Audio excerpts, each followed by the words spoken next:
The best and congratulations ಇಡೀ team. Thank you choose ಮಾಡಿದ್ದಕ್ಕೆ. ಅವರು ನನ್ನನ್ನು ಯಾಕೆ ತಗೊಂಡ್ರು ಅಂತ ನೀವು ಅವ್ರನ್ನ ಕೇಳಬೇಕು.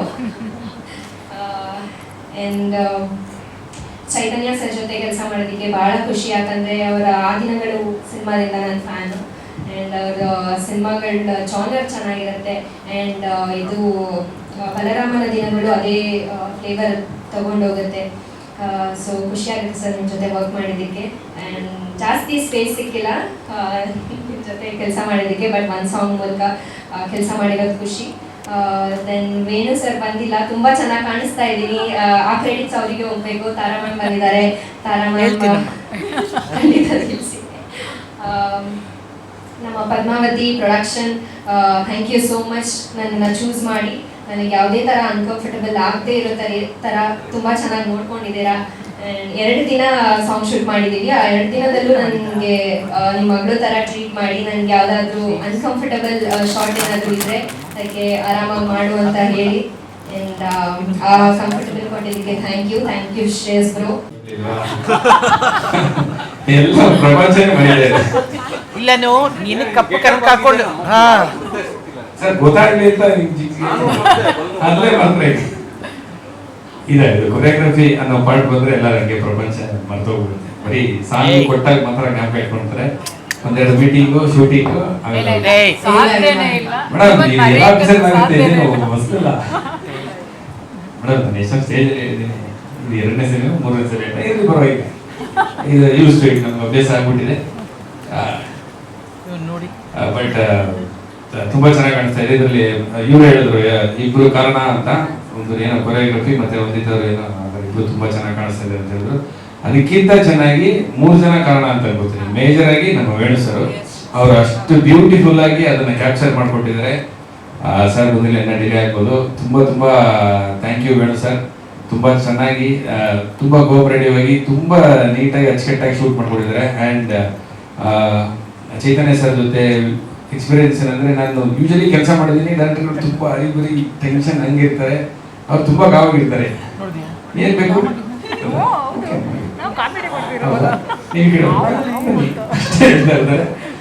ಏನು ಸಿಂಪಲ್ ಬಟ್ ಅಷ್ಟು ಕಾಮ ಕೆಲಸ ಮಾಡ್ತಾರೆ. ಅವ್ರ ಜೊತೆ ನಿಮ್ ಜೊತೆ ಕೆಲಸ ಮಾಡಿ ನನ್ಗೆ ಒಂಥರ ಹೊಸ ಎಕ್ಸ್ಪೀರಿಯನ್ಸ್. ಅದಕ್ಕೆ ನಾನು ಥ್ಯಾಂಕ್ಸ್ ಹೇಳ್ತೀನಿ ಸರ್. And thank you. 2ನೇ ಸಾಂಗ್ ನಾನು ಕೊಟ್ಟಿದ್ದಕ್ಕೆ, ಆಫ್ಟರ್ ಟಾಟಾ ಸಾಂಗ್ ಆಗಲಿ 2ನೇ ಸಾಂಗ್ ನಾನು ಕೊಟ್ಟಿದ್ದಕ್ಕೆ producer Shreyas thank you so much. ಇನ್ನೇನು ಸಾಂಗ್ ಚೆನ್ನಾಗಿ ಬಂದಿದ್ರೆ, ನಿಮ್ಗೆ ಇಷ್ಟ ಆಗಿದೆ. ಅಂದ್ರೆ ಇನ್ನು ಮನೆ ನಮ್ದು ಫಿನಿಶ್ ಆಗ್ತಾ ಇತ್ತು. ಅಂದ್ರೆ ಕೂತ್ಕೊಳ್ಳೋಕೆ ಕೂಡ ಜಾಗ ಇರ್ಲಿಲ್ಲ. ನಾವು ಚೇರ್ ಕೊಡ್ಬೇಕು ಅಂತಂದ್ರೆ ಇಲ್ಲಪ್ಪ ಕೂರ್ಸೋದು ಅಂತ ಅಲ್ಲಿಗೆ ಬಂದ್ರು. ಅಲ್ಲಿಗೆ ಬಂದು ಇದನ್ನ ಕಥೆನೆಲ್ಲ ಹೇಳಿ ವೇಣು ಅವ್ರಿಗೆ ಮಾಡ್ಬೇಕು ಅಂತ ಹೇಳಿ, ಅದಕ್ಕೆ ವೇಣು 2 ಮುಖ್ಯ ಕಾರಣ ಇತ್ತು. ಒಂದು, ವಿನೋದನ್ ಜೊತೆ ಫಸ್ಟ್ ಸಿನಿಮಾ ಮಾಡ್ತಿರೋದು ವೇಣು. ಇನ್ನು ಮತ್ತೆ ಚೈತನ್ಯ ಜೊತೆ ಮತ್ತೆ ಸಿನಿಮಾ ಮಾಡ್ತಿರೋದು. ಯಾಕಂದ್ರೆ Chaitanya one of the favourite directors ಅಲ್ಲಿ ಒಬ್ರು ವೇಣುಗೆ. ಆ 2 ಕಾರಣದಿಂದ ಒಪ್ಕೊಂಡ್ವಿ. ಅವಾಗ ಪದ್ಮನ್ ಬಗ್ಗೆ ನಮ್ಗೆ ಗೊತ್ತೇ ಇರಲಿಲ್ಲ. ಪದ್ಮ ಬರೋದ್ ಮುಂಚೆ ಶ್ರೇಯಸ್ ಹೇಳಲೇಬೇಕು, ಒಳ್ಳೆ ಪ್ಯಾಷನ್ ಇರುವಂತ ಒಬ್ಬ ಪ್ರೊಡ್ಯೂಸರ್, ಇಂಟ್ರೆಸ್ಟ್ ಇರುವಂತ ಒಂದು ಪ್ರೊಡ್ಯೂಸರ್. ಸಿನಿಮಾ ಅಂತಂದ್ರೆ ಒಬ್ಬ ಆಡಿಯನ್ಸ್ ಆಗಿ ಎಂಜಾಯ್ ಮಾಡುವಂತ ಒಬ್ಬ ಪ್ರೊಡ್ಯೂಸರ್. ಈಗಲೂ ಕೂಡ ಹಾಡುಗಳೆಲ್ಲ ಬರ್ತಾ ಇದ್ರೆ ಅವ್ನು ವಿಸಿಲ್ ಹಾಕೊಂಡು ಕೂತಿದ್ದ ಹಿಂದೆ. ನೀನ್ ಡ್ಯಾನ್ಸ್ ಮಾಡ್ತಿದ್ರೆ ನಾನು ಆದ್ರೆ ಇವನು ಅವ್ರ ಜೊತೆಗೆ ನನಗಂದ್ರೆ ವಿನೋದ್ನ ನಿಜವಾದ ಅಭಿಮಾನಿಗಳಲ್ಲಿ ಶ್ರೇಯಸ್ಸು ಕೂಡ ಒಬ್ಬ. ಯಾಕಂದ್ರೆ ನಿನ್ ಬಗ್ಗೆ ಎಷ್ಟು ಮಾತು ಕೇಳಿದೀನಿ ಅವನ ಬಾಯಲ್ಲಿ ಅಂದ್ರೆ ವಿನೋದ್ ಸರ್ ಅಂದ್ರೆ ಹೀರೋ ನನ್ಗೆ ಸ್ವಲ್ಪ ತಾನೇ ಗೊತ್ತು ಕಣೋ.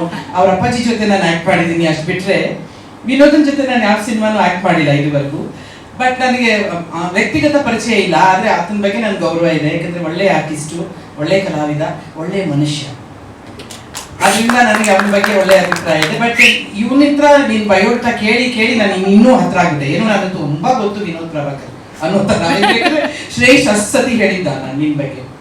ಆಮೇಲೆ ಪದ್ಮನ್ ಬಗ್ಗೆ ಅಂತೂ ತುಂಬಾ ಖುಷಿ ಅನ್ಸುತ್ತೆ. ಪದ್ಮ ಒಂದು ಇನ್ನೋಸೆಂಟ್ ಹೆಣ್ಮಗಳು, ಪದ್ಮಾವತಿ ಜೈರಾಮ್ ರವರು. ತುಂಬಾ ಖುಷಿ ಅನ್ಸುತ್ತೆ. ಒಬ್ಬ ಹೆಣ್ಣು ಮಗಳು ಯಾವ್ದಾದ್ರು ಒಂದು ಕೆಲಸ ತಗೊಂಡ್ರೆ ಮೊದಲನೇದಾಗಿ ಅವ್ನು ಹೇಳ್ತೀನಿ, ಆಕೆ ತುಂಬಾ ಖುಷಿ ಅನ್ಸಿದ್ಲು. ಯಾಕಂದ್ರೆ ಅಷ್ಟು ಕಮಿಟ್ಮೆಂಟ್ ಆಗಿ ಬಂದು ಮಾತಾಡಿ. ಆ ಸೆಟ್ಟಲ್ಲೂ ಅಷ್ಟೇ, ನಾನು ಒಂದ್ಸತಿ ನೀವು ಶೂಟಿಂಗ್ ಹತ್ರ ಮೈಸೂರಿಗೆ ಬಂದಿದ್ದೆ. ನಮ್ಮ ಮನೆ ಪಕ್ಕದಲ್ಲೇ ನೀವು ಶೂಟಿಂಗ್ ಮಾಡ್ತಿದ್ವಿ ಮೈಸೂರಲ್ಲಿ. ಸೊ ಅದರಿಂದ ಯೂಶಲಿ ವೇಣು ಸೆಟ್ಟಿಗೆ ನನ್ನ ಕರೆಯಲ್ಲ, ನಾನು ಹೋಗಲ್ಲ, ಯಾಕಂದ್ರೆ ನನಗೆ ಸಂಬಂಧ ಇರಬೇಕಾದ್ರೆ, ಯಾಕಂದ್ರೆ ಅವರು ಸ್ವಲ್ಪ ಕೆಲಸ ಮಾಡ್ತಿರ್ತಾರೆ, ಆಮೇಲೆ ನನ್ನ ಮಾತಾಡ್ಸೋದೇ ಇಲ್ಲ ವೇಣು ಸೆಟ್ಟಿಗೆ ಹೋದ್ರೆ.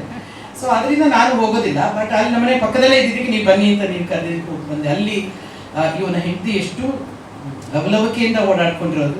ಆಮೇಲೆ ಅಲ್ಲಿ ನಾನು ಪದ್ಮನ್ನ ನೋಡ್ತೀವಿ. ಪದ್ಮಾವತಿ ಅವರನ್ನ ಪದಮ ಅಂತ ಕರೆದಿದ್ದು ಈ ವೇಣು ಮತ್ತೆ ಚೈತನ್ಯನೇ ಅನ್ಸುತ್ತೆ. ಅಂದ್ರೆ ಒಂದು ತಾಯಿ ತರ ಅವರನ್ನ ಕರೆದ್ರು. ಬಟ್ ಈಗ ನಿಜವಾಗ್ಲೂ ತಾಯಿ ಇಡೀ ನಿಮ್ಮ ಟೀಮಿಗೆ ನಿಜವಾದ ತಾಯಿ ಸ್ಥಾನದಲ್ಲಿ ನಿಂತು ನೀವು ಆ ಪಿಕ್ಚರ್ನ ನಡೆಸಿದಿರಿ. ತುಂಬಾ ತುಂಬಾ ಖುಷಿ ಅನ್ಸುತ್ತೆ. ಇದ್ರ ಮಧ್ಯೆ ಒಂದ್ಸತಿ ಬಹುಶಃ ಪಿಕ್ಚರ್ ಎಲ್ಲ ಮುಗಿದ್ಮೇಲೆ ವೇಣು, ಚೈತನ್ಯ ಮತ್ತೆ ಪದಮ 3 ಜನ ಬಾಂಬೆಗೆ ಹೋಗ್ತೀರಾ ಅಲ್ಲೇನು? ಏನೋ ಪೋಸ್ಟ್ ಪ್ರೊಡಕ್ಷನ್ ಕೆಲಸಕ್ಕೆ ಹೋಗ್ತಾರೆ. ವಿನೋದ, ನಿಮ್ಗೆ ಗೊತ್ತಿಲ್ಲ ಈ ವಿಷಯ. ಏನಾಯ್ತು ಅಂತಂದ್ರೆ ವೇಣು ಮತ್ತೆ ನನಗೆ ಏರ್ಪೋರ್ಟ್ ತಲುಪಿದ ಮೇಲೆ ವೇಣು ಫೋನ್ ಮಾಡ್ತಾರೆ ನನಗೆ, ನಮ್ಮನ್ನ ಸೆಕ್ಯೂರಿಟಿ ಅವರು ಬಿಡ್ತಾ ಇಲ್ಲ ಅಂದ್ರೆ ನಾನು ಏನಮ್ಮ ಅಂತಾನೆ ಮಾತಾಡೋದು, ನಮ್ಮ ಯಜಮಾನ ಅಮ್ಮ ಅಂತಾನೆ ಮಾತಾಡೋದು. ಅಮ್ಮ ನಮ್ಮನ್ನು ಬಿಡ್ತಾ ಇಲ್ಲ ಒಳಗಡೆ, ನಿನ್ಗೆ ಯಾರಿಗಾದ್ರೂ ಇದ್ರೆ ನೋಡು, ಪ್ರೋಟೋಕಾಲ್ ಎಲ್ಲ ಇದ್ರೆ ದಯವಿಟ್ಟು ಹೇಳು ಅಂತಂದ್ರು. ಹೌದಾ, ನೀವು ಯಾಕೆ ಬಿಡ್ತಾ ಇಲ್ಲ? ಅದೇ ಬಲರಾಮನ ದಿನದ ಪ್ರೊಡ್ಯೂಸರ್ ಅಂತ ಬಿಡ್ತಾ ಇಲ್ವಾ ಆ ಥರದ ಸಿನಿಮಾ ಅಂತೇಳಿ? ಏನಾದ್ರು ಆ ಥರದ್ದು ಏನಾದ್ರು ಇದೆಯಾ? ನಿಮ್ಮ 3 ಜನ ಮೇಲೆ ಅನುಮಾನ ಇದೆಯಾ ಅಂತಂದ್ರೆ ನನಗೆ ಏನೇನೋ ಥಾಟ್ಸ್, ನನಗೆ ಆಲೋಚನೆಗಳು ಏನಿರ್ಬೋದು ಅಂತ. ಸರಿ ಆಯ್ತು, ಇವ್ರು ಏನಿರ್ಬೋದು ಅಂತ ಹೇಳಿ ಆ ಪ್ರೋಟೋಕಾಲ್ ಅವ್ರಿಗೆಲ್ಲ ನಾವು ಹೇಳೋ ಅಷ್ಟರಲ್ಲಿ ಏನಾಗಿತ್ತು ಅಂತಂದ್ರೆ, ಸದ್ಯ ಏನಾಗಿತ್ತು ಅಲ್ಲಿ ಅಂದ್ರೆ ಇವರು ಆಧಾರ್ ಕಾರ್ಡೇ ತಗೊಂಡೋಗಿರ್ಲಿಲ್ಲ. ಅವ್ರಲ್ಲ, ಬೇರೆಯವ್ರದ್ದು ಇಟ್ಕೊಂಡಿದ್ರು. ಮೋಸ್ಟ್ಲಿ ಅವ್ರ ಸೊಸೆಯದೋ ಮಗಂದೋ ಯಾರೋ ಇಟ್ಕೊಂಡಿರ್ತಾರೆ. ಸೊ ಅವ್ರನ್ನ ಬಿಡ್ತಾ ಇರ್ಲಿಲ್ಲ. ಅದಕ್ಕಿಂತ ಮುಖ್ಯವಾಗಿ ಆ ಟಿಕೆಟ್ನ ಬುಕ್ ಮಾಡಿದವ್ರು ಯಾರು ಅಂತ ನೀವು ಕೇಳಬೇಕು. ಆ ಟಿಕೆಟ್ನ ಬುಕ್ ಮಾಡಿದವರು ಅಂದ್ರೆ ಆನ್ಲೈನ್ ಅಲ್ಲಿ ಬುಕ್ ಮಾಡಿದ್ರೆ ನಮಗೆ ಟ್ರಾವೆಲ್ ಏಜೆಂಟ್ಗಿಂತ ಕಮ್ಮಿ ದುಡ್ಡು. ತೇಜು, ಆನ್ಲೈನ್ ಬುಕ್ ಮಾಡಿದ್ರೆ ಕಮ್ಮಿ ದುಡ್ಡಿಗೆ ಸಿಗುತ್ತೆ ನಮಗೆ. ಒಂದು 5,000 ರೂಪಾಯಿ ಟಿಕೆಟ್ ಆನ್ಲೈನ್ ಬುಕ್ ಮಾಡಿದ್ರೆ 3,500 ರೂಪಾಯಿ, 3,800 ರೂಪಾಯಿ ಈ ಥರ ಸಿಗುತ್ತೆ. ದುಡ್ಡು ಉಳಿಸ್ಬೋದು ಅಂತ ಹೇಳಿ ನಮ್ಮ ನಿರ್ದೇಶಕರು ಪಾಪ ಕಷ್ಟಪಟ್ಟು ಅವರ ವೆಬ್ಸೈಟ್ ಇಂದ ಆನ್ಲೈನ್ ಬುಕ್ ಮಾಡಿದ್ರು. ಆಮೇಲೆ ನಮ್ಮ ಪ್ರೋಟೋಕಾಲ್ ಅವರು, ಮೇಡಮ್ ಅದೇ ನೋಡಪ್ಪ, ಅದೇನೋ ಅವ್ರನ್ನ ಬಿಡ್ತಾ ಇಲ್ಲಂತೆ, ಅವ್ರ ಆಧಾರ್ ಕಾರ್ಡ್ ಬೇಕಾದ್ರೆ ಹೆಂಗಾರು ತರಿಸ್ಕೊಂಡ್ಬಿಡ್ತೀವಿ, ಇದರಲ್ಲಿ ವಾಟ್ಸಪ್ಪಲ್ಲಿ ತರಿಸ್ಕೊಳ್ತೀವಿ, ಅದು ಹೆಂಗ ಬಿಡ್ಬೋದು ಮೇಡಮ್, ಅವ್ರು ವಾಟ್ಸಪ್ ತರಿಸ್ಕೊಂಡ್ರು ಬಿಡ್ಬೋದು, ಆದ್ರೆ ಟಿಕೆಟ್ ಇವತ್ತಿಂದಲ್ಲ ಮೇಡಮ್, ಮುಂದಿನ ತಿಂಗಳು ಇಷ್ಟು ಅಡ್ವಾನ್ಸ್ ಡೈರೆಕ್ಟ್ ಸಾಧ್ಯನೇ ಇಲ್ಲ. ಅವನ ಪ್ರಕಾರ ಈ ಸಿನಿಮಾ ರಿಲೀಸ್ ಆಗೋಗಿದೆ. ನಾವೆಲ್ಲ ಸುಮ್ಮನೆ ಅಂದ್ರೆ ಅವನ ಇಮ್ಯಾಜಿನೇಷನ್ ನಾವು ಹಿಂದೆ ಒಂದು ಪಿಕ್ಚರ್ ಮುಂದಕ್ಕೆ ಹೋಗ್ಬಿಟ್ಟು ನಾವು ಹಿಂದೆ ನೋಡ್ತಾ ಇರ್ತೀವಲ್ಲ, ಈ ತರ ಟೈಮ್ ಟ್ರಾವೆಲ್ ತರ ನಾವು ಹಿಂದೆ ಈ ತರ ಬೇಕ್ ಮಾಡಿದ್ವಿ, ಪ್ರೆಸ್ ಮೀಟ್ ಮಾಡಿದ್ವಿ. ಆವಾಗ ವಿನೋದ್, ಭೂಷಣ್ ಎಲ್ಲ ಡ್ಯಾನ್ಸ್ ಮಾಡಿದ್ರು, ಆವಾಗ ವಂದಿತಾ ಈ ತರ ಡ್ಯಾನ್ಸ್ ಮಾಡಿದ್ರು, ಪೋಸ್ಟರ್ ಅವಳದೇ ಜಾಸ್ತಿ ಹಾಕಿದ್ರು. ಅದೆಲ್ಲ ಅವ್ನಿಗೆ ಅವಾಗ ಬರ್ತಾ ಇರುತ್ತೆ. 50 ಡೇಸ್ ಆಗೋಗಿದೆ, 100 ಡೇಸ್ ಶೀಲ್ಡ್ ಕೊಡಕ್ಕೆ ನಾನು ಬಂದಿದ್ದೀನಿ. ಪದ್ಮ, ಚೈತನ್ಯ ಹಾಗೂ ವೇಣು ಮತ್ತೆ ಮಗ ನೀನು, ತೇಜು ಅವಾಗ ಇರ್ತಿದ್ದ. ಇವರು ಇಷ್ಟು ಜನ 3 ಜನ ನನ್ನ ಇಡೀ ಚಿತ್ರವನ್ನ ತಗೊಂಡು ಹೋಗಿದ್ದ ರೀತಿ, ಮತ್ತೆ ವಿನೋದ್ ಅದರಲ್ಲಿ ತುಂಬಾ ತುಂಬಾ ತುಂಬಾ ಚೆನ್ನಾಗಿ ಮಾಡಿದ್ದೆ ಮಗ. ಎಷ್ಟು ಸತಿ ಹೇಳಿದ್ದಾರೆ ಅಂದ್ರೆ ವೇಣು ನಿನ್ನ ಬಗ್ಗೆ ಎಷ್ಟು ಚೆನ್ನಾಗಿ ಆಕ್ಟ್ ಮಾಡಿದ್ದಾನೆ, ಎಷ್ಟು ಚೆನ್ನಾಗಿ ಕಾಣಿಸ್ತಾನೆ. ಐ ಥಿಂಕ್ ಚೈತನ್ಯಂಗೆ ಅದೊಂದು ಮಾಯಾಜಾಲ ಇದೆ. ನನಗೆ ಭೂಷಣ್ ಅವನು ಏನೋ ಕೋಪನೇ ಬಂದಿಲ್ಲ, ಅವನಷ್ಟು ಚೆನ್ನಾಗಿದ್ದ, ಅಷ್ಟು ನಗ್ನಗ್ತಾ ಇದ್ದ ಅಂತ ಸುಳ್ಳು ಹೇಳಿದ್ ನೋಡಿ ಭೂಷಣ್ ಬಗ್ಗೆ. ನಾನು ಇನ್ನೊಂದು ಭೂಷಣ್ ಬಗ್ಗೆ ಅನುಮಾನ ಬಂದ್ಬಿಟ್ಟು, ಅಲ್ಲ ಸಾಂಗ್ ಅಂತ ಅವ್ನು ಏನು ಮಾತಾಡಿಲ್ಲ ಮಗ, ಅದ್ರಲ್ಲಿ ಮೈಕೆಲ್ಲ ಹೊಡೆದಾಕ್ಬಿಟ್ಟು ಕೇಳೋ ಶೂಟಿಂಗಲ್ಲಿ ಅವ್ನ ಕೋಪ ಬಂದು ಇದೆಲ್ಲ ಕೆಂಪಗಾಗ್ಬಿಟ್ಟು ಈ ಮೈಕ್ ಇದ್ರೆ ಅದಕ್ಕಾಗ ಥಬಾರ್ ಅಂತ ಹೊಡೆದು ಏನ್ ವಿನೋದ, ಪಾಪ ಭೂಷಣ ನಿನ್ಗಿದೆಲ್ಲ ಗೊತ್ತಿಲ್ಲ ಮಗನೆ, ತುಂಬಾ BP ಎಲ್ಲ ಬಹಳ ಹೈಯಲ್ಲಿದೆ, ಏನೋ ಒಂದಿದ್ದನ್ನ ನೋಡಿ BP ತಣ್ಣಗಾಗಿದೆ, ಅದರಿಂದ ಆ ಸಾಂಗು ಆಗಿದೆ ಗೊತ್ತಿಲ್ಲ. ಪ್ರಿಯಾನ್ ನಮಗೆ ಆ ಹೆಣ್ಮಗಳದ್ದು ಗೊತ್ತಿದೆ, ಅವ್ರಿದ್ದಾಗಲೇ ನಾನು ಜಾಸ್ತಿ ಬರ್ಬೇಕಿತ್ತು ಶೂಟಿಂಗ್ಗೆ, ಬಂದಿದ್ರೆ ಡೈರೆಕ್ಟ್ ಹಿಂಗಿರ್ತಿದ್ದ ಅಂತ ನೋಡ್ತಿದ್ದೆ. ಬಟ್ ತುಂಬಾ ಖುಷಿ ಅನ್ಸುತ್ತೆ. ಈ ಸಿನಿಮಾ ತುಂಬಾ ಚೆನ್ನಾಗಿ ಬಂದಿದೆ ರೀ, ಎಲ್ಲರ ಬಾಯಲ್ಲೂ ಕೂಡ. ಎಲ್ಲೋ ಅಲ್ಲಿ ಹರಿ ಅವ್ನು ತುಂಬಾ ಚೆನ್ನಾಗಿ ಎಡಿಟ್ ಮಾಡಿದ್ದಾನೆ. ಬಾರು ಇವಾಗ ಕೂತ್ಕೊಂಡು ಎಡಿಟರ್ ನಮ್ಮ ಹರಿ ತುಂಬಾ ಚೆನ್ನಾಗಿದೆ. ಅಂದ್ರೆ ಅಲ್ಲಿ ಬಾಂಬೆಲಿ DI ಮಾಡಕ್ ಹೋಗಿದ್ದಾರೆ ವೇಣುವರು, ಇವತ್ತು ಸಂಜೆ ಇಲ್ಲಿ ಬೆಂಗಳೂರು ಬರ್ತಾ ಇದ್ದಾರೆ. ಎಲ್ಲರ ಬಾಯಲ್ಲೂ ಒಂದೇ ವಿಚಾರ, ಈ ಪಿಕ್ಚರ್ ಕ್ಲಾಸಿಕ್ ಆಗಿ ಬಂದಿದೆ, ತುಂಬಾ ಚೆನ್ನಾಗಿ ಬಂದಿದೆ, ತುಂಬಾ ಚೆನ್ನಾಗಿದೆ ಅಂತ ಹೇಳಿದೆ. ನನಗಂತೂ ಎಷ್ಟು ಕ್ಯೂರಿಯಾಸಿಟಿ ಬೆಳೆಸಿದೆ ಅಂತ ಫಸ್ಟ್ ನೋಡ್ಬೇಕು ಈ ಪಿಕ್ಚರ್ ನಾನು. ಆಮೇಲೆ ಈ ಚಿತ್ರದ ಸಂಗೀತ ನಿರ್ದೇಶಕರು ನಮ್ಮ ಪ್ರವೀಣ್, ನಾನು 3-4 ಸತಿ ಹೇಳಿದ್ದೀನಿ, ಚೈತನ್ಯಗೂ ಹೇಳಿದ್ದೀನಿ. ಭಾರತ ದೇಶದಲ್ಲಿ ಅತ್ಯಂತ ದುಬಾರಿ ಸಂಗೀತ ನಿರ್ದೇಶಕರು ಯಾರಾದ್ರೂ ಇದ್ರೆ ಅದು ಸಂತೋಷ್ ನಾರಾಯಣರು. ಅತ್ಯಂತ ಬ್ಯುಸಿ, ಅತ್ಯಂತ ದುಬಾರಿ. ಇವಾಗ ಅದ್ರ ಕೈಗೆ ಎಟಕದ ಒಂದು ಸಂಗೀತ ನಿರ್ದೇಶಕರು ಅಂತ ನಿರ್ಮಾಪಕರಿಗೆ ಈಗಾಗಲೇ ಅರ್ಥ ಆಗಿದೆ ಅವರಿಗೆ. ಅದರಿಂದ ಅಂಥ ಸಂಗೀತ ನಿರ್ದೇಶಕರನ್ನ ಕನ್ನಡಕ್ಕೆ ಕರ್ಕೊಂಡು ಬಂದು ಪರಿಚಯ ಮಾಡಿ ಅವ್ರ ಕೈಯಲ್ಲಿ ಒಂದು ರೀತಿಯಾದ ಬೀಟ್ ಸಾಂಗ್ಸ್ ಅನ್ನೆಲ್ಲ ಹಾಕಿಸಿ ಆ ಮ್ಯೂಸಿಕ್ನ ಮಾಡಿಸಿರೋದು ಕೂಡ ಶ್ರೇಯಸ್, ಅದು ನಿನಗೆ ಸಲ್ಲಬೇಕು, ನಿನಗೆ ವಿನೋದ್ ಇದೆ. ಯಾಕಂದ್ರೆ ನೀವಿಬ್ಬರೇ ಡಿಸೈಡ್ ಮಾಡಿದ್ದಂತೆ ಇವರೇ ಬೇಕಂತ ಹೇಳಿ. ಕಂಗ್ರ್ಯಾಚುಲೇಷನ್ಸ್. ಅಲ್ಲ, ಅರ್ಥ ಆಗೋರಿಗೆ ಅರ್ಥ ಆಗಿಲ್ಲ ಪಾಪ, ಯಾಕೆ ಸಿನಿಮಾ ಲೇಟು ಅಂತಂದ್ರೆ ಪ್ರೊಡ್ಯೂಸರ್ ಹೇಳ್ಬೋದಲ್ಲ. ಬಟ್ ಆದರೂ ಕೂಡ ನಿಜವಾಗ್ಲೂ ಇದರಲ್ಲಿ ಪ್ರತಿಭಾವಂತ ಸಂಗೀತ ನಿರ್ದೇಶಕ, ಅದ್ರ ಬಗ್ಗೆ ಡೌಟೇ ಇಲ್ಲ. ಇಲ್ಲಾಂದ್ರೆ ಸುಮ್ಮನೆ ಇಂಡಿಯಾದಲ್ಲಿ ನಂಬರ್ 1 ಸಂಗೀತ ನಿರ್ದೇಶಕ ಆಗಕ್ಕೆ ಸಾಧ್ಯನೇ ಇಲ್ಲ. That's part of the cinema journey. ಅಂದ್ರೆ ಇದೆಲ್ಲವೂ ಆಗ್ಬೇಕು, ಇದೆಲ್ಲ ಆದ್ರೇನೆ ಆ ಸಿನಿಮಾ ಜರ್ನಿನ ನಾವು ಎಂಜಾಯ್ ಮಾಡ್ಲಿಕ್ಕೆ ಸಾಧ್ಯ. ಮಗುವನ್ನ ಹೇಗೆ 1 ತಿಂಗಳ ಹೆತ್ತ ಮೇಲೆ ನಾವು ಕನ್ಸೀವ್ ಅಂತ ಆದ್ಮೇಲೆ ಅಲ್ಲಿಂದ ಶುರುವಾಗುತ್ತೆ, ಮಗು ಹೆರಿಗೆ ಆಗಿ ಮಗು ಹೊರಗಡೆ ಭೂಮಿ ಮೇಲೆ ಬರೋ ತನಕ ಅದೊಂದು that's a journey of the cinema, that is the cinema style.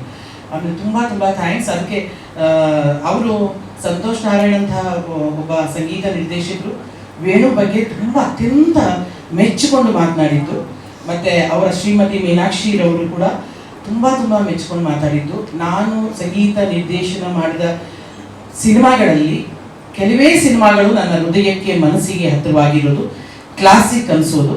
ಅದರಲ್ಲಿ ಒಂದು ಬಲರಾಮನ ದಿನಗಳು ಅಂತ ಹೇಳಿ, ಅದು ಬಿಗ್ಗೆಸ್ಟ್ ಸ್ಟೇಟ್ಮೆಂಟ್ ಫ್ರಮ್ ದಿ ಸಂಗೀತ ನಿರ್ದೇಶಕರು. ಆಮೇಲೆ T-Series ಅವರು ಸುಮ್ಮನೆ ಬಂದು ಯಾವುದೋ ಒಂದು ಪಿಕ್ಚರ್ ರಿಲೀಸ್ ಆಗ್ತಿದೆ ಅಂತ ಹೇಳಿ ಹಾಕೊಂಡು ತಗೊಂಡು ಹೋಗುವಂಥವ್ರಲ್ಲ.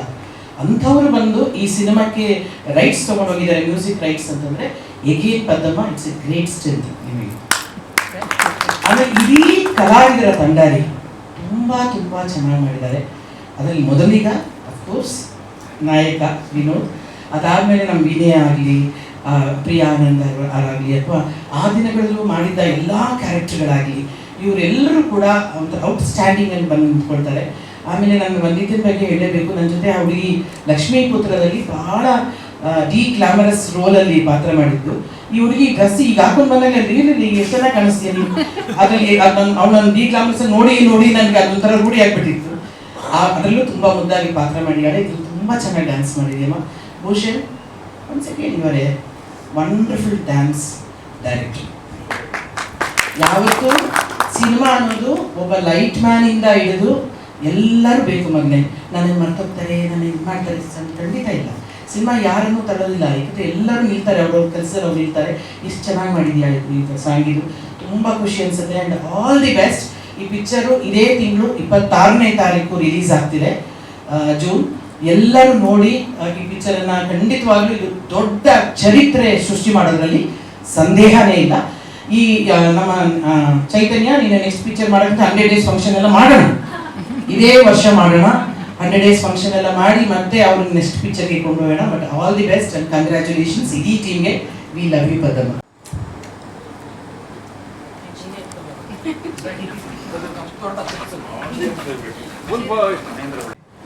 KVN ಸಂಸ್ಥೆಯವರು ನಮ್ಮ ಈ ಸಿನಿಮಾನ ವಿತರಣೆ ಮಾಡ್ತಿದ್ದಾರೆ. ಇದೇ ತಿಂಗಳ 26ನೇ ತಾರೀಕು, ಜೂನ್ 26ಕ್ಕೆ ನಮ್ಮ ಬಲರಾಮನ ದಿನಗಳು ಸಿನಿಮಾ ತೆರೆ ಕಾಣಲಿದೆ. ಇವತ್ತು ನೀವು ನೋಡಿದ ಹಾಗೆ ಇದು ನಮ್ಮ 3ನೇ ಹಾಡಿನ ಬಿಡುಗಡೆ. ಇದಕ್ಕಿಂತ ಮುಂಚೆ ನಾವು ಟೀಸರ್ ಬಿಡುಗಡೆ ಮಾಡಿದ್ದೀವಿ. ಇನ್ನು ಬಿಡುಗಡೆಗಿಂತ ಮುಂಚೆ, ಸಿನಿಮಾ ಬಿಡುಗಡೆಗಿಂತ ಮುಂಚೆ ಇದರ ಇನ್ನೊಂದು ಹಾಡನ್ನ ನಾವು ರಿಲೀಸ್ ಮಾಡ್ತೀವಿ. ಅದಲ್ಲದೆ ನಮ್ಮ ಟ್ರೈಲರ್ನ ರಿಲೀಸ್ ಮಾಡ್ತೀವಿ. ಸಿನಿಮಾ ರಿಲೀಸ್ ಮಾಡಿದ ಮೇಲೂ ಕೂಡ ಎಷ್ಟೋ ಹಾಡುಗಳಿದೆ ಇನ್ನು ರಿಲೀಸ್ ಆಗುವಂಥದ್ದು. ಯಾಕೆಂದ್ರೆ ನಾವು ಸಂತೋಷ್ ನಾರಾಯಣನ್ ಅವ್ರ ಹತ್ರ 5 ಹಾಡು ಮಾಡೋಕ್ಕೆ ಕೇಳಿದ್ದು. ಅವರು 8 ಹಾಡು ಮಾಡೋದು ಕಡೆ 7 ಹಾಡಿಗೆ ಅದನ್ನು ತಂದಿದ್ದಾರೆ. ರೀ ರೆಕಾರ್ಡಿಂಗ್ ಕೂಡ ಅವರು ಹಾಡುಗಳನ್ನ ಕಂಪೋಸ್ ಮಾಡಿದ್ದಾರೆ. ಅವರು ಹಾಡುಗಳನ್ನ ಎಷ್ಟು ಚಂದವಾಗಿ ಮಾಡಿದ್ರು ಅಷ್ಟೇ ಅದ್ಭುತವಾಗಿ ಇದರ ಬ್ಯಾಕ್ಗ್ರೌಂಡ್ ಸ್ಕೋರ್ನ ಕೂಡ ಮಾಡಿದ್ದಾರೆ. ನಮ್ಮ ಈ ಸಿನಿಮಾ ಒಂದು ತಂಡದ ಪರಿಶ್ರಮ.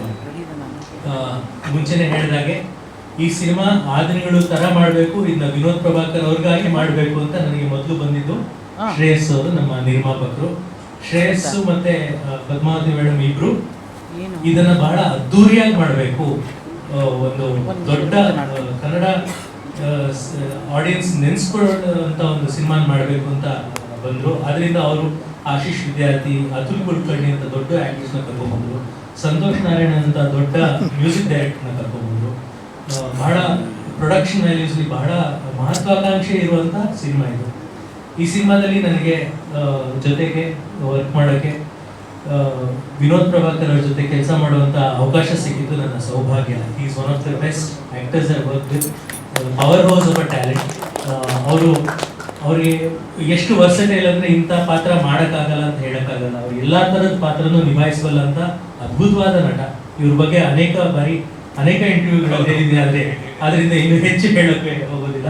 ನನಗೆ ಆದ್ರೆಗಳಲ್ಲಿ ನನ್ನ ಜೊತೆ ಇದ್ದಂತ ವೇಣು ಅವರು ಮತ್ತು ಹರಿ ಇಬ್ರು ಈ ಸಿನಿಮಾದಲ್ಲಿ ಕೂಡ ಇದ್ದಾರೆ. ವೇಣು ಸರ್ ಅವರ ಛಾಯಾಗ್ರಹಣ ಮಾಂತ್ರಿಕತೆ ಇಡೀ ಕರ್ನಾಟಕ ನೋಡಿದೆ.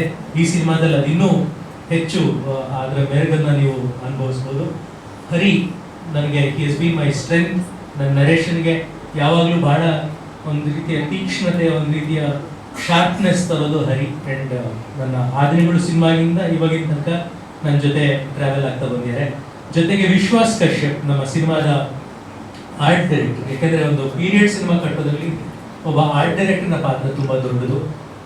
80s 90s ಬೆಂಗಳೂರಿನ ಕಟ್ಟೋದ್ರಲ್ಲಿ ವಿಶ್ವಾಸ್ ಕಶ್ಯಪ್ ಅವರು, ವಿಕ್ರಮ್ ಮೋರ್, ಯೋಗಾನಂದ ಮತ್ತೆ ರವಿ ವರ್ಮಾ ಅವರು, ಭೂಷಣ್ ಮಾಸ್ಟರ್ ನನ್ನ ಕೊರಿಯೋಗ್ರಾಫರ್ ಆಗಿ ಕೆಲಸ ಮಾಡಿದ್ರು. ಒಂದು ಇಡೀ ಬಹಳ ಪ್ರತಿಭಾವಂತ ನಟರ ದಂಡೇ ಇತ್ತು ಈ ಸಿನಿಮಾದಲ್ಲಿ. ಪ್ರಿಯಾ ಆನಂದ್ ಅವರು ಇದರ heroine, great woman, great actress. ಅವ್ರ ಜೊತೆ ವರ್ಕ್ ಮಾಡೋದು ಐ ವಾಸ್ ವೆರಿ ಹ್ಯಾಪಿ. ಜೊತೆಗೆ ನನ್ನ ಸ್ನೇಹಿತರು ಅತುಲ್ ಕುಲಕರ್ಣಿ, ಆಶೀಶ್ ವಿದ್ಯಾರ್ಥಿ, ಆದಿನಗಳಲ್ಲಿ ಇದ್ದವರು ಮತ್ತೆ ಈ ಸಿನಿಮಾದಲ್ಲಿ ಕಾಣಿಸ್ಕೊಂಡಿದ್ದಾರೆ. ಬಚ್ಚನ್ ಪಾತ್ರ ಮಾಡಿದ ದೀಪಕ್ ಆರ್ಯ ಅವರು ಕೂಡ ಈ ಸಿನಿಮಾದಲ್ಲಿ ಸಲೀಮ್ ಅನ್ನೋ ಪಾತ್ರವನ್ನು ಮಾಡಿದ್ದಾರೆ. Vinay Gowda, is a find of this film. ಅವ್ರಿಗೆ ಇಷ್ಟು ದಿವಸ ನೀವು ಬಹಳ ಸ್ಟೈಲಿಶ್, ಬಹಳ ಸಫಿಸ್ಟಿಕೇಟೆಡ್ ಪಾತ್ರಗಳನ್ನು ನೋಡಿದ್ರೆ, ಇಲ್ಲಿ ಕಚಡ ನನ್ನ ಮಗ ಅನ್ನೋ ಥರದ ಒಂದು ಪಾತ್ರದಲ್ಲಿ ಕಾಣಿಸ್ಕೊಂಡಿದ್ದಾರೆ. ಅದನ್ನ ಅಷ್ಟು ಚೆನ್ನಾಗಿ ನಿಭಾಯಿಸಿದ್ದಾರೆ ಅವರು. ಅವ್ರು ಹೇಳಿದ್ದಾರೆ ಒಂದು ಇಂಟರ್ವ್ಯೂ, ಯಾರು ಈ ಸಿನಿಮಾ ನೋಡಿದ್ರೆ ಏನ್ ನೆನ್ಸ್ಕೋಬೇಕು ಅಂದ್ರೆ ಎಂಥ ಕಚಡ ನನ್ನ ಮಗ ಇವರು ಅನ್ಬೇಕು ಅಂತ ಅವರೇ ಹೇಳಿರೋದ್ರಿಂದ ನಾನು ಸಲಿಗೆ ಅಂತ ತಗೊಂಡಿದ್ದೀನಿ. ರಮೇಶ್ ಇಂದ್ರ ಅವರು ಸ್ವತಃ ಅವರೇ ಒಬ್ಬರು ನಿರ್ದೇಶಕರು. ಈ ಸಿನಿಮಾದಲ್ಲಿ ತುಂಬಾ ಸ್ಟೈಲಿಶ್, ತುಂಬಾ ಚೆನ್ನಾಗಿ ಆಕ್ಟ್ ಮಾಡಿದ್ದಾರೆ. ಅನಿಲ್ ಸಿದ್ದು, ಅರುಣ್, ಅಭಯ್ ಪುನಿ, ಆದಿತ್ಯ ಆಶ್ರೇ, ತೇಜಸ್ ಜಯರಾಮ್, ಕಟ್ಟಿ ವಿಶ್ವ ಅವರಿದ್ದಾರೆ ಇಲ್ಲಿ, ಪ್ರತಾಪ್ ನಾರಾಯಣ್, ಅಶ್ವಿನ್, ತೇಜಸ್ ಜಯರಾಮ್, ಆಮೇಲೆ ನಮ್ಮ ಚಿನ್ಮಯ್, ಇಡೀ ಒಂದು ಗ್ಯಾಂಗ್ ಇದೆ, ಸಿಂಗ್ಲಿ ಗ್ಯಾಂಗ್ ಅಂತ. ಅವರೆಲ್ಲರೂ ಒಂದಷ್ಟು ಜನ ಬಂದಿದ್ದಾರೆ ಇಲ್ಲಿ. ನಾನು ಕೆಲವು ಆಕ್ಟರ್ಗಳ ಹೆಸರನ್ನ ಮರ್ತೋದ್ರೆ ದಯವಿಟ್ಟು ಕ್ಷಮಿಸಿ, ಯಾಕಂದ್ರೆ ಇದೊಂದು ಒಂದು ತುಂಬಾ ದೊಡ್ಡ ಕಾಸ್ಟ್. ನನಗೆ ಈ ಮದುವೆನಲ್ಲಿ ಕೆಲಸದ ಯಾರೋ ಒಬ್ಬರ ಹೆಸರು ಮರ್ತೋಗ್ಬಿಡ್ತೀವಲ್ಲ, ಕರೆಯುವಾಗ ಇನ್ವೈಟ್ ಮಾಡುವಾಗ ಆ ತರ ಇದು. ಆ ರೀತಿ ಒಂದು ಸಂಭ್ರಮದಲ್ಲಿ ಇದೀವಿ ನಾವು 26ನೇ ತಾರೀಕು ಬಿಡುಗಡೆಗೆ. ಸೊ ಇಷ್ಟು ಮಾತನ್ನ ಹೇಳಿ ನಿಮ್ಮೆಲ್ಲರ ಆಶೀರ್ವಾದ ನಮ್ಮ ತಂಡದ ಮೇಲೆ ಇರಲಿ. ನಮ್ಮ ಸಿನಿಮಾ ನಾವು ಅಚ್ಚುಕಟ್ಟಾಗಿ ಮಾಡಿದೀವಿ, ನಮಗೆ ನಂಬಿಕೆ ಇದೆ. ಆದ್ರೆ ಪ್ರೇಕ್ಷಕರು ಬಹಳ ಕಷ್ಟಪಟ್ಟರು ಥಿಯೇಟರ್ ಬರ್ತಿಲ್ಲ. ಆಮೇಲೆ ಈ ಸಿನಿಮಾನ ನೀವು ದೊಡ್ಡ ಸ್ಕ್ರೀನ್ ಅಲ್ಲೇ ನೋಡ್ಬೇಕು. ಸ್ಟಾರ್ಟಿಂಗ್ ಹೇಳಿದ್ರು ಮಾಡಬೇಡಿ, ಯಾಕಂದ್ರೆ ಈ ಸಿನಿಮಾ ಬಂದು ಬಿಫೋರ್ ಮಾದೇವ ನನಗೆ ಆಗಿತ್ತು. ಸೊ ನನಗೆ ಗೊತ್ತಿರಲಿಲ್ಲ ಥಿಯೇಟರ್ಗೆ ಎಷ್ಟು ಓಪನಿಂಗ್ ಸಿಗುತ್ತೆ, ಎಷ್ಟು ಚೆನ್ನಾಗಿ ಆಗುತ್ತೆ ಅನ್ನೋದು. ಸೊ ನಾನು ಹೇಳಿದ್ದೆ, ಬಟ್ ಅವರು ಅಂಡ್ ಅವರ ತಾಯಿಯವರು ಪದ್ಮಾವತಿ ಅವರು ತುಂಬಾ ಪ್ಯಾಷನೇಟ್ ಆಗಿದ್ರು. ಇಲ್ಲ, ಈ ಸಿನಿಮಾ ನಾವು ಮಾಡಬೇಕು ಅಂದ್ರೆ ದೊಡ್ಡದಾಗೆ ಮಾಡಬೇಕು, ದೊಡ್ಡ ಸ್ಕೇಲಲ್ಲೇ ಮಾಡಬೇಕು ಅಂತ ಅವ್ರು ಇದ್ದಿತ್ತು. ಸೊ ಹಾಗಾಗಿ ಅವರು ಅಂಡ್ ಚೈತನ್ಯ ಸರ್ ಜೊತೆ ಡಿಸ್ಕಸ್ ಮಾಡಿದಾಗ, but budgeting wise Chaitanya sir ಏನು ಇನ್ವಾಲ್ವ್ ಆಗಿರಲಿಲ್ಲ. ಬಟ್ ನಾವು ಎಷ್ಟು ಕಂಟ್ರೋಲ್ ಮಾಡಕ್ ಹೋದ್ರು ಬಟ್ ಸ್ಕೇಲ್ ದೊಡ್ಡದಾಗ್ತಾನೆ ಹೋಗ್ತಿತ್ತು. ಯಾವಾಗ ಸಂತೋಷ್ ನಾರಾಯಣ್ ಅವರು ಒಳಗಡೆ ಬಂದ್ರು, ಅದಕ್ಕಿಂತ ನೆಕ್ಸ್ಟ್ ಸ್ಕೇಲ್ ಹೋಯ್ತು. But end of the day ಎಲ್ಲ ಕೂತ್ಕೊಂಡು ಲೆಕ್ಕಾಚಾರ ನೋಡಿದಾಗ ಇವತ್ತು ಅಂಡ್ ಮಾದೇವನೂ ಆಗಿರೋದ್ರಿಂದ ನನಗೆ ಆ್ಯಂಡ್ ಟಿ ಸೀರೀಸ್ ಅವರು ಬೈ ಮಾಡಿದ್ರು ಸಿನಿಮಾನ. ಸೊ ಎಲ್ಲ ಲೆಕ್ಕಾಚಾರ ನೋಡಿದಾಗ ಚೆನ್ನಾಗಿ ಆಗ್ತಿದೆ. ಆ್ಯಂಡ್ ಪ್ರೊಡ್ಯೂಸರ್ ಅವ್ರಿಗೆ ಖಂಡಿತ ಹಾಕಿರೋ ಬಂಡವಾಳ ವಾಪಸ್ ಬರುತ್ತೆ ಅನ್ನೋ ನಂಬಿಕೆ ಇವತ್ತಿಗಿದೆ. ಆ್ಯಂಡ್ ಭಾಳ ಎಚ್ಚರವಾಗಿಯೇ ನಾವು ನಿರ್ಮಾಪಕರ ಸ್ಥಾನದಲ್ಲಿ ನಿಂತ್ಕೊಂಡು ಭಾಳ ಎಚ್ಚರವಾಗಿ ನಾವು ಒಂದೊಂದು ಹೆಜ್ಜೆನೂ ಮುಂದೆ ಇಟ್ವಿ. ಆ ಥರ ನೋಡ್ಬೇಕಾದ್ರೆ ಬಿಕಾಸ್ ಆ ದಿನಗಳಲ್ಲಿರೋ ಕಾಸ್ಟ್ ಅಷ್ಟೂ ಬರಬೇಕು, ವಾಪಸ್ ಬರಬೇಕು ಅಂತ ಇಷ್ಟಪಟ್ಟಿದ್ದು ಶ್ರೇಯಸ್ ಅವರು. ಸೊ ನಿಮ್ಗೆ ಗೊತ್ತಲ್ವಾ ಯಾರು ಬಂದಾಗ ಎಷ್ಟಾಗುತ್ತೆ, ಬಡ್ಜೆಟ್ ಎಷ್ಟಾಗುತ್ತೆ ಅನ್ನೋದು. ಆ್ಯಂಡ್ ಸಿನಿಮಾ ಭಾಳ ಚೆನ್ನಾಗಿ ಬಂದಿದೆ, ದೊಡ್ಡದಾಗಿ ಬಂದಿದೆ, ದೊಡ್ಡ ಸ್ಕೇಲಾಗಿ ಬಂದಿದೆ. ಆ್ಯಂಡ್ KVN ಅವರು ನಮಗೆ ಆನೆ ಬೆಲ ಇದ್ದಂಗೆ. One of the biggest distributors ಇವತ್ತು ಇಂಡಸ್ಟ್ರಿಯಲ್ಲಿರೋರು KVN ಅವರು. ಸುಪ್ರೀತ್ ಸರ್ ಆಗಲಿ, ವೆಂಕಟ್ ಸರ್ ಆಗಲಿ. ಸೊ ಅವರು ಸಿನಿಮಾ ನೋಡಿದ್ದಾರೆ, ಸಿನಿಮಾ ನೋಡಿ ಖುಷಿ ಪಟ್ಟು ಅವರು ಏನು ಡಿಸ್ಟ್ರಿಬ್ಯೂಷನ್ ಅನುಭವ ಏನಿದೆಯೋ ಅದನ್ನು ದುಪ್ಪಟ್ಟು ಮಾಡಿ, ಇಲ್ಲ ಈ ಸಿನಿಮಾ ಇನ್ನೂ ಚೆನ್ನಾಗಿ ಮಾಡಬೇಕು ಅಂತ ಹೇಳಿ ನಮ್ಮ ಪ್ರವೀಣ್ ಅವರು, ಏನು PR ಪ್ರವೀಣ್ ಅವರು ಇರಲ್ಲ, ಅವ್ರ ಜೊತೆ ಡಿಸ್ಕಸ್ ಮಾಡಿ ಸಿನಿಮಾ ಚೆನ್ನಾಗಿ ಬಂದಿದೆ, ಇದನ್ನ ರೀಚ್ ಮಾಡಿದ್ರೆ ಖಂಡಿತ ಈ ಸಿನಿಮಾ ನಿಂತ್ಕೊಳ್ಳುತ್ತೆ, ಗೆಲ್ಲುತ್ತೆ ಅನ್ನೋ ನಂಬಿಕೆ ಅವರು ಕೊಟ್ಟಿದ್ದಾರೆ. ಆ್ಯಂಡ್ ಅಫ್ಕೋರ್ಸ್ ಇದು ನಿಮಗೆ ನಾನು ನಿಮ್ಮ ಹತ್ರ ಮೊನ್ನೆ ಇಂಟರ್ವ್ಯೂ ನಾನು ತುಂಬಾನೇ ಮಾತಾಡಿದ್ದೀನಿ, ಸಿನಿಮಾ ಸ್ಟಾರ್ ಕಾಸ್ಟ್ ಬಗ್ಗೆ ಆಗಲಿ ಎಲ್ಲರ ಬಗ್ಗೆ ಆಗಲಿ. ಬಟ್ ಈಗ ನೀವು ಕೇಳಿದ ಕ್ವಶನ್ಗೆ ಆನ್ಸರ್ ಅನ್ಕೋಬೋದು. ವಿನಯ್, ಅಂದರೆ ಆಸ್ ಎ ಆ್ಯಕ್ಟರ್ ಆಗಿ ಅಂದರೆ ಟೆಲಿವಿಷನ್ ಮಾಡ್ತೀರಿ, ರಿಯಾಲಿಟಿ ಶೋ ಮಾಡ್ತೀರಿ, ಆಸ್ ವೆಲ್ ಆಸ್ ಎಲ್ಲ ಥರದ ಸಿನಿಮಾಗಳನ್ನು ಮಾಡ್ತೀರಿ. ಒಬ್ಬ ಆ್ಯಕ್ಟರ್ ಆಗಿ ತುಂಬ ಕನ್ವಿಕ್ಷನ್ ಆಗಿ ನಿಮ್ಮನ್ನು ನೀವು ಇನ್ವಾಲ್ವ್ ಮಾಡಿಕೊಂಡು ಎಲ್ಲ ಪ್ರಾಜೆಕ್ಟ್ಗಳಲ್ಲೂ ನೀವು ಒಂದು ಮೇನ್ ಲೀಡ್ ಆಗಿ ಕಾಣಿಸ್ಕೊಳ್ಳುವಂಥದಕ್ಕೆ ಒಂದು ಸ್ಟ್ರಾಂಗ್ ಸೀಕ್ರೆಟ್ ಇರುತ್ತೆ. ಏನು ಸೀಕ್ರೆಟ್ ಅಂತ ಅಂದರೆ ಆಲ್ಮೋಸ್ಟ್ ಎಲ್ಲ ಸಿನಿಮಾಗಳನ್ನು ಮಾಡ್ತಾರೆ. We are very happy about your ಸರಿ. ಇಟ್ಸ್ ಆಲ್ ಆಪರ್ಚುನಿಟಿ ಆ್ಯಂಡ್ ನಿಮ್ಮೆಲ್ಲರ ಬ್ಲೆಸ್ಸಿಂಗ್ಸ್ ಸರ್ ಅಷ್ಟೇ. ಬಿಕಾಸ್ ಕನ್ನಡ ಸಿನಿಮಾ ಎಲ್ಲರೂ ಹೇಳ್ತಾ ಇದ್ದಾರೆ ಸಿನಿಮಾ ಥಿಯೇಟರ್ಗೆ ಜನರು ಬರ್ತಿಲ್ಲ ಅಂತ. I think that law will be broken by this movie. ಈ ಸಿನಿಮಾ ಸ್ಟಾರ್ಟ್ ಆದಮೇಲೆ ಖಂಡಿತ ಜನರು ವಾಪಸ್ ಸಿನಿಮಾ ನಂಬ್ಕೊಂಡು ಥಿಯೇಟರ್ಸ್ ಬರ್ತಾರೆ. ಆ್ಯಂಡ್ ಆಲ್ಸೋ ಅದಕ್ಕೆ ಕಾರಣ ಏನು ಅಂದರೆ, ಈ ತಾರಮ್ಮ ಹೇಳಿದಂಗೆ ನಮ್ಮ ಫ್ಯೂಚರಿಸ್ಟಿಕ್ ಡೈರೆಕ್ಟರ್ ಒಂದು ಪಾಸ್ಟ್ ಹೋಗ್ಬಿಟ್ಟು ಆ ಪಾಸ್ಟ್ನ 80s ತೆರೆ ಮೇಲೆ ತೊಗೊಂಡ್ಬಂದಿದ್ದಾರೆ. ಅದನ್ನ ಥಿಯೇಟ್ರಲ್ಲಿ ನೋಡಿದ್ರೇ ಚೆನ್ನಾಗಿರುತ್ತೆ. ಆ 80sಗೆ ಹ್ಯಾಂಡ್ ಪಿಕ್ ಮಾಡಿರುವಂಥ ಕ್ಯಾರೆಕ್ಟರ್ಸು ಆ್ಯಂಡ್ ಅದಕ್ಕೆಲ್ಲ ಲೀಜರ್ ಕೊಟ್ಟಿರುವಂಥ production house and most of all Vinod sir play ಮಾಡಿರೋದು. ಅವ್ರ ಜೊತೆನಲ್ಲಿರುವಂಥ ಅಷ್ಟು ಕ್ಯಾರೆಕ್ಟರ್ಸ್ ಆಗಲಿ, ನಾನಾಗಲಿ, ಪ್ರತಿಯೊಬ್ಬರಿಗೂ ಒಂದು ಮೋಟಿವೇಶನ್ ಕೊಟ್ಟು ಇದೇ ರೀತಿ ಮಾಡಬೇಕು ಅಂತ ಒಂದು ದಾರಿ ತೋರಿಸ್ಕೊಟ್ಟು ಟೀಮ್ ಜೊತೆನಲ್ಲಿ ಒಂದು ಮಾಡಿದಾಗ I think this kind of compliments will flow. ಜೊತೆಗೆ ವಿನಯ್ ಅವರು ಯಾವುದೇ ಪ್ರಾಜೆಕ್ಟ್ ಮಾಡಿದ ನಂತರ ಒಂದಷ್ಟು ವಿಷಯಗಳು ವೈರಲ್ ಆಗ್ತವೆ. ಇಲ್ಲಿ ಏನು ವೈರಲ್ ಆಗ್ಬೋದಂತ ಸರ್, ಒಂದು ವೈರಲ್ ಆಗಿರೋ ಪ್ರಾಜೆಕ್ಟ್ನ ತೊಗೊಂಡ್ಬಂದು ಇಲ್ಲಿ ಸ್ವಲ್ಪ ಇದು ಮಾಡಿ ಪ್ಲೇಸ್ ಮಾಡಿದ್ವಿ ಅಷ್ಟೇ. ನಮ್ಮ ಮಚ್ ಬ್ರದರ್ ಇವತ್ತು ಬರಬೇಕಾಗಿತ್ತು, ಅದಕ್ಕೆ ಕೇಳಿದ್ ನಾನು. ಸೊ ಅದನ್ನು ಒಂದು ಗ್ಲಿಮ್ಸ್ ಇಲ್ಲೂ ನೋಡೋದಕ್ಕೆ ಸಿಗತ್ತೆ ಅಂತ. Thank you sir. ಪ್ರತಿಯೊಬ್ಬ ಪ್ರೊಡ್ಯೂಸರ್ಗೂ ಒಂದು ಸಿನಿಮಾ ಮಾಡಿದ್ಮೇಲೆ ಭಯ ಅನ್ನೋದಿರುತ್ತೆ.